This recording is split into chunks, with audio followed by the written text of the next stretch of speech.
When isolated aortic stenosis is easily overlooked, it occurs mostly in women, first of all, and this is one of the very rare cases with an aortic stenosis at the level of diaphragm. The principle is to treat it with a stent graft and to achieve a good functional result, not necessarily the normal diameter, in order to avoid ruptures. The majority occurs, however, in the infrarenal aorta, just below the renal artery, in the medial part, or in the more distal part. All of these are relatively easy to treat with aortic stent grafts with very good results. In some rare occasions, we also see short occlusions. Again, this is a woman, like in 70% of the cases we saw.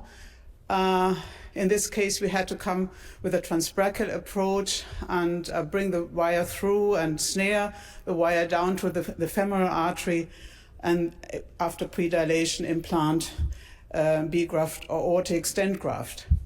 Within the last 6 years, we saw 51 cases with isolated aortic stenosis. As I said, the majority were women. In 2 cases, there were total occlusions, and all of the procedures were successful. However, when it came to complications, 100% of the few complications occurred in women. Not surprisingly, because women showed heavier calcifications and also smaller access arteries, as we have the same problem also with aortic aneurysms. So we saw 2 problems in access arteries, and also at long term, 1 woman who had recurrent aortic stenosis due to massive calcifications compressing the balloon expanding stent graft from the outside, so we had to implant a second stent graft.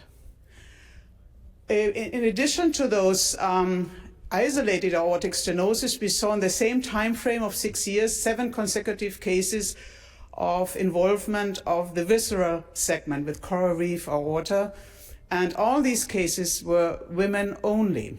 6 of them we were able to treat with an endovascular procedure, either a periscope or chimney technique, with an additional stent graft in the center, depending on where the calcification was, whether it was more infrarenal or whether it was more above the renal arteries.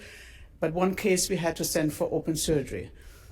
So 2 of the cases, the calcifications were just below the renal arteries, also still involving the renal arteries. So we came with transbrachial approach from both sides, cannulated the renal arteries, and used stent grafts in the renal arteries plus a stent graft in between. So this is one of the 2 cases, massive calcifications, coral reef aorta, and then with the approach coming from transbrachial from both sides with stent grafts and with a B-graft aortic in the center between the 2 peripheral B-grafts in the renal arteries with a good functional result.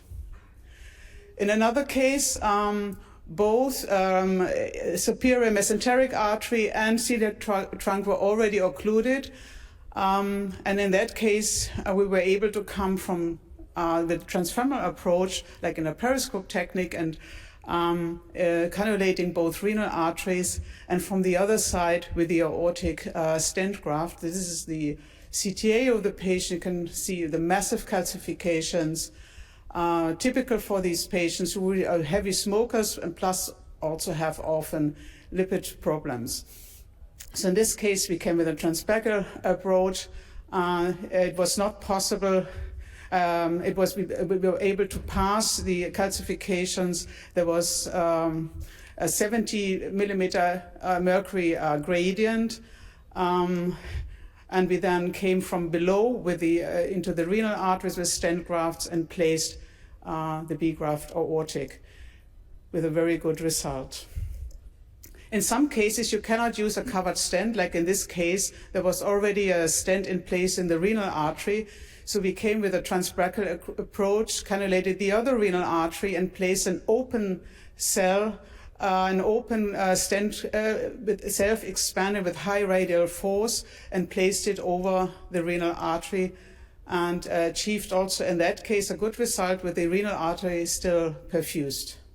So in the last case I would like to show you, in that case we had a high-grade stenosis of the celiac trunk, a stenosis of the mesenteric artery, And in that case, we came from above. These are the CT images just quickly.